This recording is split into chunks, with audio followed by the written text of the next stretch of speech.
kurang 4 atau 5 hari itu main ke sini. Harusnya kan setiap weekend dia ke sini, tapi karena ya adalah suatu problem yang tidak saya ceritakan, akhirnya memisahkan untuk sementara waktu. Oh, I see. Jadi Ini kamu dari ini sebenarnya tinggal sendiri. Hah? Kamu sebenarnya berarti tinggal sendiri. Ya sendiri ini sama Billy ini. Billy itu siapa?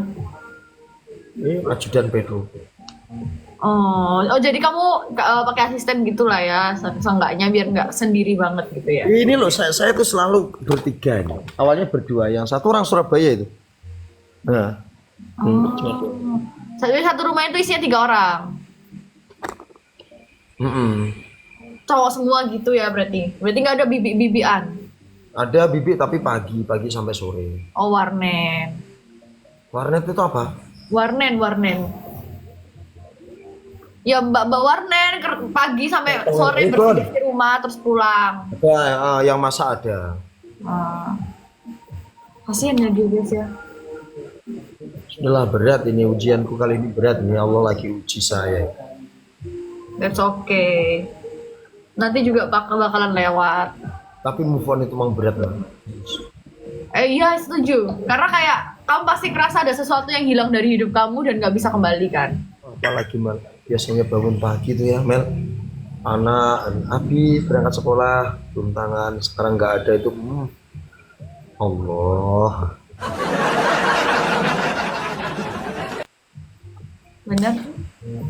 Masa transisi move on yang biasanya kebiasaan yang sehari-hari saya lakukan, saya kerjakan, saya alami, nggak terjadi tuh kayak gimana hidup ini. Ya udah sekarang waktunya dijalani. Dari kemarin aku jalani, dari kemarin saya nggak berhenti yo, jalan terus waktu. Ngerasa berhenti kan, meskipun jalan terus waktunya, tapi kamu ngerasa waktunya berhenti kan, kayak hidupnya gini-gini terus gitu kan, nggak ada perubahan. Ya kan nggak ada perubahan kan, kamu berasa stuck di satu momen yang kayak kamu juga nggak tahu kapan ujungnya. Bener kan? Ih jago loh, aku ini bisa membaca situasi. El, Apa? emang berat itu masa 4 bulan tuh mau ngapa-ngapain itu males. Karena Pikiran udah nggak ada lagi tujuan hidupnya kan. Dulu kemarin kan kerja buat keluarga, semuanya buat keluarga, pulang rumah mau ketemu anak, ketemu istri. Sekarang pulang rumah dari kerja ya udah nggak ngapa-ngapain. Nah iya, orang capek-capek kerja ketemunya malah kayak gini, belandongan ini orang nggak jelas. Paham. Semangat ya Kak Musin ya.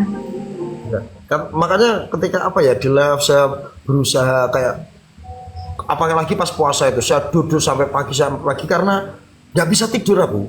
Itu pas kemarin belum bisa move on aku. Memang Jadi sekarang udah masih bisa move on?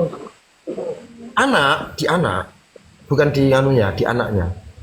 Yang terbiasa kesehariannya itu ketemu, bisa ngobrol kayak gitu, susah. Mau melupakan momen itu, ya nggak pengen melupakan, tapi pengen sudahlah jangan ganjal di otak saya terus. Ayo, di otak saya ganti momen baru apa gitu loh. Berat. Karena ketika teringat momen itu pasti nangis toh kita. Ya sekuat-kuatnya pria loh, kalau dihadapkan dengan momen seperti itu pasti keluar air mata dia. Nah, bener setuju. Terus kamu berarti pernah punya pacar udah setelah cerai? Tanya apaan nih? Ede, pacar kan? Tapi pernah punya pacar kan, udahan. Pelampiasan semata. Itu Mungkin bukan pelampiasan, kalau disebut pacar mah, kayaknya belum sampai ya deket-deketan doang gitu pernah kan tapi. Kamu kelihatannya jadi host podcast cocok kamu. Bener kan tapi? Cocok. Karena kamu terlalu kesepian sampai kamu butuh seseorang kan? Kayak you need someone to talk gitu setiap harinya. Anjay. Sebenarnya kamu belum benar-benar move on, cuma kayak you need someone to talk sampai akhirnya kamu biarin seseorang buat masuk di kehidupan kamu, buat sekedar ngomong-ngomong sama kamu. Kadang kangen momen-momen kayak gitu, diajak chattingan, ngobrol-ngobrol biasa itu kayak sudah kayak apa ya? Enak aja. Iya, Nggak paham. ada status, nggak ada hubungan, enak aja. Oh, sekarang udah ada katanya. Kata di sini typingnya sekarang udah ada katanya. Ya, Ini? semangat. Oh, bukan.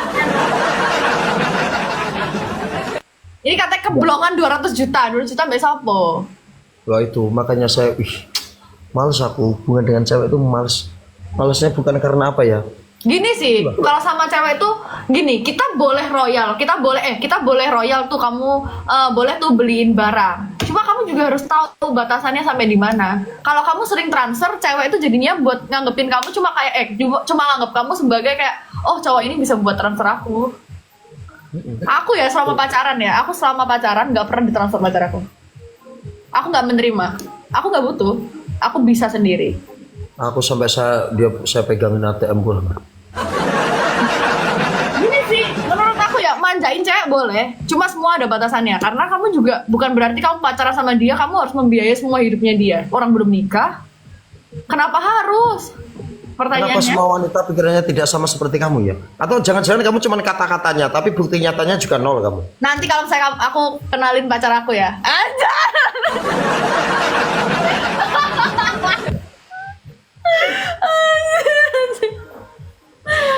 Iya ya, tapi beneran.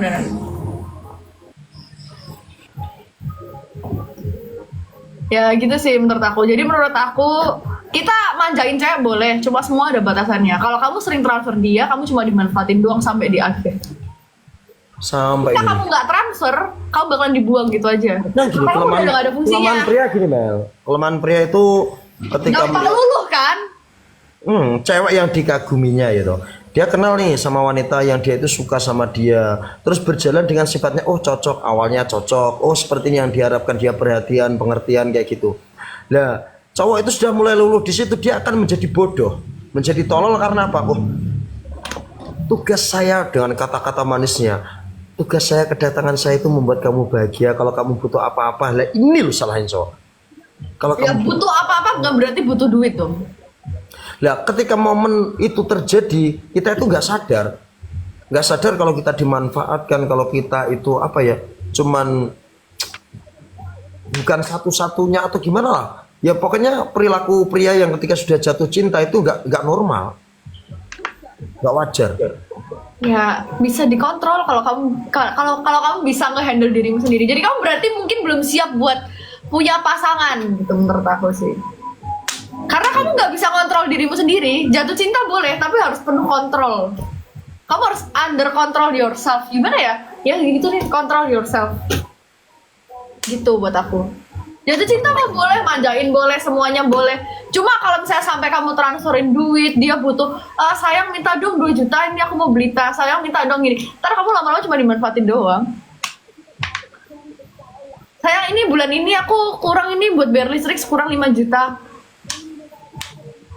Jadi kayak ya udah kamu cuma dibuat butuh-butuh Mawar. gitu doang. Iya betul. Dan Karena kita cewek pun tuh bakalan kita pun ngerasa sok-sokan sebagai pria. Oh, saya bisa kok cuman nafkah segitu untuk padahal misalnya baru kenal, baru mengagumi, belum tahu jauh karakter dia seperti apa, kita mudah untuk melepaskan. Itu mah bodoh. Itu seakan-akan oh, saya pengen jadi terbaik dalam hidup kamu loh. Saya akan lakukan semampuku. Sekiranya itu masih mampu, kita lakukan. Tapi sebenarnya kemampuan yang kita berikan kepada dia itu tidak sepadan dengan apa yang dia lakukan ke kita. Paham nggak maksud kita? Paham. Misalnya cinta dia itu 0,5%, cinta kita itu sudah 10% di situ. Ya udah. Akhirnya terjadi tuh momen-momen kayak gitu. WA pagi, balasnya sore. Alasan apa? Ketiduran, sibuk, I see. salah Tapi kerjaan. Dia pasang story bisa, live bisa, gitu. Tapi balas WA nggak bisa. Itu kan menurut kamu kayak gitu kata-kata kamu, gitu. aku juga kayak gitu. Hah? Karena aku nggak suka chatan. Terus? Dan aku nggak bisa kalau misalnya aku harus balas chat terus gitu. Gini ya, misalnya aku bisa nge-live karena itu kerjaan aku. Aku bisa pasang story karena itu kerjaan aku. Aku butuh pasang story karena misalnya aku selebgram gitu, misalnya ya. Aku butuh nge-live karena itu emang aku kerjaan aku di situ. Tapi kalau misalnya buat balas chat, mungkin waktu aku lagi kosong, aku lagi pergi sama mama papa, aku lagi ngurusin urusan aku, kerjain endorse, aku lagi ngapain, aku juga punya aktivitasku sendiri. bukan berarti kamu gak penting, tapi karena akunya punya kehidupan aku sendiri, dan berarti kamu emang masih belum terlalu masuk di kehidupan aku. Itu bagi wanita yang belum mendapatkan effort dari pasangannya, masuk akal. Tapi gini, ketika wanita itu sudah mendapatkan segalanya ya, tugas dia itu bukan seperti itu loh. Ya kalau kamu bisa menafkahi kita dan kita udah nikah, ya aku nggak usah. Enggak, kamu jangan bilang aku lah, maksudnya pria wanita lah. Wanita iya, ketika sudah iya, mendapatkan pria wanita. segalanya, sudah mendapatkan segalanya, apa kebutuhan dia sudah tercukupi, tugas dia kan tinggal menyayangi pasangannya. Itu kalau udah nikah dong. Kalau belum nikah gimana? Loh, Itu dalam keadaan udah nikah, iya benar. Kalau saya belum nikah dalam gimana? keadaan belum nikah tapi dia sudah tercukupi loh. Pasangannya tanggung jawab sama dia loh. Emang yakin kamu bakalan menafkahi aku sampai selamanya kita bakal nikah? Seyakin apa kamu bisa kasih aku jaminan kamu bakalan nikahin aku dan aku gak perlu kerja ke depannya? Jangan kamu nanti record anak-anak. Ya sebagai laki-laki, maksudnya emang laki-laki itu emang ada jaminan apa bakalan nikahin aku sampai di ujung? Sekarang aku ninggalin semua kerjaan aku itu yang sibuk-sibuknya aku itu ya aku ninggalin demi pasangan aku. Emang cowok ini bakalan yakin bisa nikahin aku? Gak ada jaminan buat aku. Sama ketulusan Ya wanita. udah, sama karena gak ada jaminan itu. Kenapa aku harus ninggalin semuanya demi cowok itu? Bukan ninggalin sih, bukan Ya ninggalin. bukan, ya Lebih kalau ke waktu bijak lebih dan banyak. adil saja, lebih ke bijak dan adil. Ya berarti Maksudnya, di posisi itu menurut ceweknya belum terlalu penting. tapi padahal dia sering bilang kamu itu yang terpenting kayak gitu. sih, kalau itu mah Bahasa kadal betina lah. Ya itu karena dia butuh duit kamu. Tapi bingung lagi kalau saya pertanyaan gitu. Itulah susah, wanita itu makhluk yang paling susah ditebak, makhluk yang paling nggak jelas tuh wanita. Ya gitu sih. Ya udah semangat ya Haji Musin ya.